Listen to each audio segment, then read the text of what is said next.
What's up, ladies and gentlemen, Neon Pow here, and this week we are doing part 4 to What If Naruto Was Raised by the Akatsuki. That meaning you have not seen the previous parts. I have that linked in the description and in the card above, so make sure to check out those videos. Also guys, shameless plug, I'm doing some merch, and if you want to support your boy and get some cool swag, make sure to check that out right underneath the video. Also, I've been seeing that 500 is a cool number for you beasts to keep smashing, so I know that you guys want to see this series continue. Also, if you guys haven't done so, make sure to subscribe and hit that notification bell so you can get up to date with the weekly juicy videos coming out every Sunday. Now, without further ado, let's go ahead and hop into the video. In the last episode, Naruto and Sasuke were able to survive the deadly encounter with one of the bloodiest mercenaries and biggest trap, Zabuza and Haku, respectively. Sasuke was distraught about his weakness, and that allowed one of his friends, Sakura,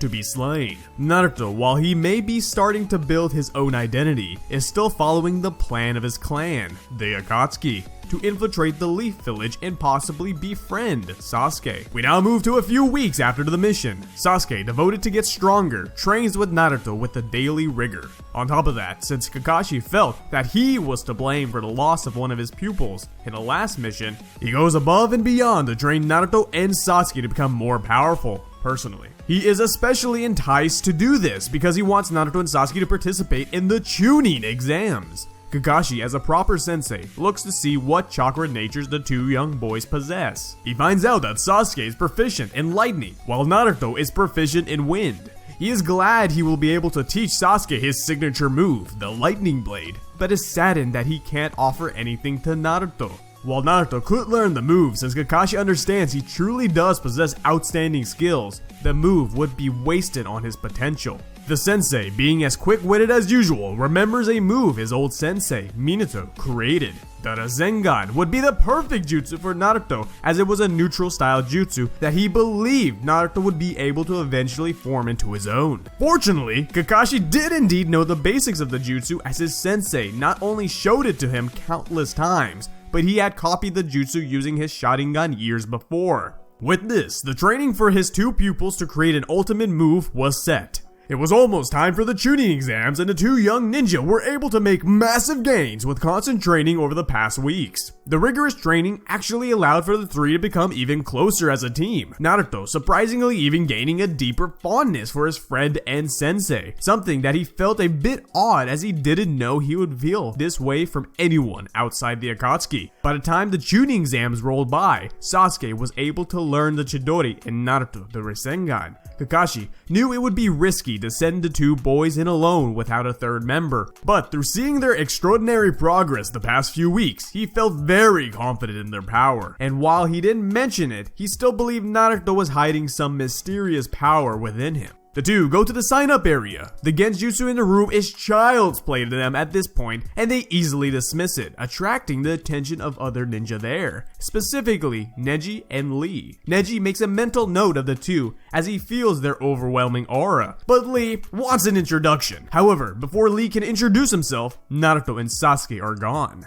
The two sign up and begin to leave the building, but not before Lee manages to catch up with them. He asks to spar like normal. Naruto, wanting to test his skills against other Leaf Ninja, himself immediately accepts. As they're about to fight, Lee can tell from Naruto's stance that he is planning on holding back, and Lee addresses this.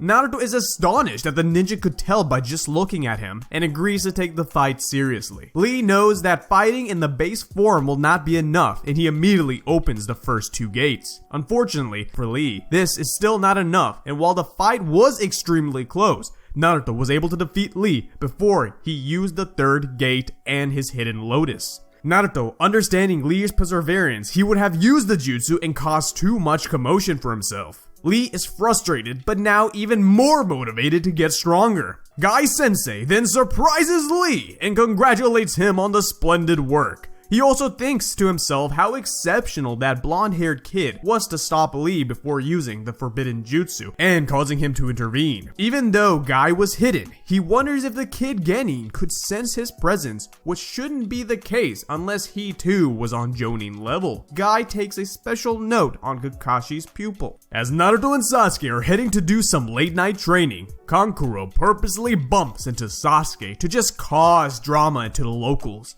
Unfortunately for Kankuro, he messed with the wrong ninja. As he picks up Sasuke by the shirt to seem threatening, Sasuke quickly uses his Sharingan Genjutsu, which knocks out the unexpected Kankuro. Tamari, standing close by, thinks this is hot. The two begin walking once again, but Naruto stops and glares at Tamari, which actually makes her blush. He then tells her that her teammate hiding in the tree needs to stop being a coward. He then begins saying it is one thing to be sneaky, but his enormous bloodlust gives him away way too easily. Naruto is betting on this sly remark to get Gaara's focus. The night prior, Obito had relayed intel to Naruto that the One-Tails would be participating in exams, and that this was a chance to prove his loyalty to his Katsuki family and capture him. Gaara comes down and asks for our two Genin's names. Sasuke, not even bothered, keeps walking. This pisses Gaara off, and he prepares to attack in broad daylight. Naruto sees this as a perfect opportunity and stops Gaara from releasing his sand. Naruto then tells him it would be foolish to ruin their fun for later. Gaara, back to his senses, annoyingly agrees. Naruto introduces himself, and then the two take their leave. As they are leaving, Sasuke asks Naruto why he stopped the fun so early. Naruto laughs and says that would have ruined their entertainment. We now jump to the first exam. Everyone is gathered up to take a test. Sasuke and Naruto are together, but Naruto sees a surprisingly familiar face, Kabuto. He doesn't know the guy personally, but just knows he's Orochimaru's henchman. Obito had not told him that Orochimaru would be taking part in the plan. Unfortunately, Naruto can't ask Kabuto what's the reason for his appearance, due to jeopardizing his cover, and he thinks Kabuto knows this fact too. The first exam continues as normal with Naruto and Sasuke passing easily. We now jump into the Forest of Death exam. Naruto and Sasuke know this will be an easy dub. However, the unexpected happens in the midst of the test. Naruto realizes he's being followed, so he tells Sasuke to split up for the time being and try to collect scrolls faster. Sasuke, not seeing any problem to this plan, agrees and the two split up. Orochimaru finally makes his appearance. Naruto finally gets a chance to ask why he is here and ask if Obito sent him. Orochimaru laughs and says he is there on his own desire. Naruto just gives a suspicious look. Orochimaru tells Naruto that there's no need to give his uncle such a look. He then tells Naruto he is there to provide his new friend, Sasuke, with a power-up. He asks Naruto if he recalls Kimimura's strange mark. Naruto confirms, and Orochimaru tells him that mark possesses extraordinary power, and he wishes to provide one to Sasuke. Naruto then questions why he himself shouldn't get the mark as well. Orochimaru knew the kid would be sharp, so he lies and says that the QB power would inflict with the curse mark, which, in all honesty, could possibly be. With this info, Naruto agrees on getting Sasuke this curse mark, as he hopes this would create a stronger training partner and friend. Naruto then asks one more thing before departing, about Kimimura's well-being. Orochimaru then says he's doing well and misses Naruto. Hopefully the two will be able to catch up after the completion of their missions. This new info makes Naruto smile a bit, as his closest friend is still waiting for his return. Naruto then disperses to persuade Sasuke to gain the curse mark. Orochimaru now having a villainous smile. Unknown to Naruto, this is the first step in his plan to achieve his perfect Uchiha body. Kimimura has finally begun showing symptoms of the illness, and Orochimaru is in rush for his new body. The news would upset the Jinchuriki child, so he thinks it's best for him not to know. Once Naruto mentioned the potential for the ultimate power that would give him the edge to defeat Itachi, Sasuke immediately agrees to gain the curse mark. Orochimaru does his weird freaky neck biting on Sasuke, and now he has the curse mark. As a bonus, Orochimaru gives them the scroll they need, as Naruto needs to carry Sasuke to the HQ after passing out from the overwhelming power of the curse mark. However, before they are able to arrive, some unexpected sound ninja arrive. This, of course, was Orochimaru's minions sent out to test Sasuke's new abilities. Sasuke ends up spontaneously waking up. Unfortunately for Zaku Abumi, his arms aren't the only thing being broken today, as Sasuke, being much more powerful, breaks his heart. literally ending his life.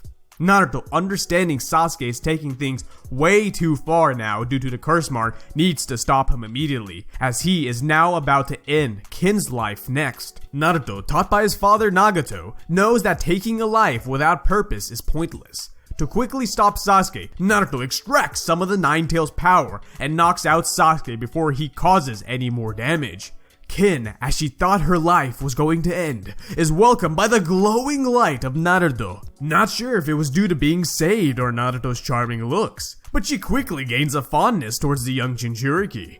Before anything can happen, Naruto apologizes to her for what has happened and he leaves with Sasuke's body. Once he leaves, Kin gets an odd feeling of motivation to meet Naruto again. Naruto finally makes it to the HQ around the same time as Gaara's group. The two boys then rest and get ready for the final part of the preliminary battles. When Sasuke comes to, Naruto refrains from telling Sasuke about his misdoings while in the curse mark state, as he remembered Sasuke didn't handle death too well last time. Naruto just tells his friend that the curse mark implementation was a success, but he shouldn't try to use it anytime soon as the power could be too overwhelming at his current state. Sasuke, feeling a bit belittled by Naruto's words, somewhat dismisses him and walks away. Naruto, unsure of what he did wrong since he was telling the truth, thinks Sasuke just needs some time to mentally prepare himself for the upcoming battle. All matches go about the same other than just a handful. While Naruto could easily take out Kiba here, he does still use the power of farts to troll the poor dog boy, leaving him slumped.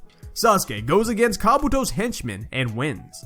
Another change is that Shino goes against Shikamaru since Zaku was killed by Sasuke. Shino puts up a good fight, but Shikamaru's smarts would easily get around his bugs. He probably uses Shadow Possession on all the bugs, giving him the dub. Also, a small note to talk about for the Neji vs Hinata fight. Since Naruto and Hinata don't really have a connection here, their interactions don't happen. Due to this, she doesn't get beat up as bad, but Neji still goes overboard from releasing his anger. However, Sasuke actually steps in here, sweeping Neji off his feet, as he doesn't have any respect for those who torment the weak. Hinata gets flush red from seeing Sasuke helping her, but he has already left as she fumbles for her words to say thanks. Finally, the biggest change is the fight between Ino and Sakura. Since Sakura is no longer with us, Kin will be going against Ino. Unlike the anime, Kin is not as overconfident in her skills here. She saw one of her teammates get easily slaughtered before her eyes, and that made her see a different light when she was being saved. She goes into the fight a bit more tactically. She is especially motivated when she notices Naruto looking in her direction. Kin's genjutsu and expertise in using senbons puts her above Ino and she wins the fight. She then looks over to Naruto's direction to see if he saw her performance, but she is saddened to see that he is instead apologizing to Sasuke for something. Kin doesn't know it yet, but she is determined to show her worth to Naruto. The final 9 that passed the final battle is everyone from canon, but now including Kin. And that's where we're leaving part 4. Now guys, if you enjoyed this video, make sure to smash that like button and leave your opinions down in the comments below, as I love interacting with you guys. But until next week guys, much love, Neon out.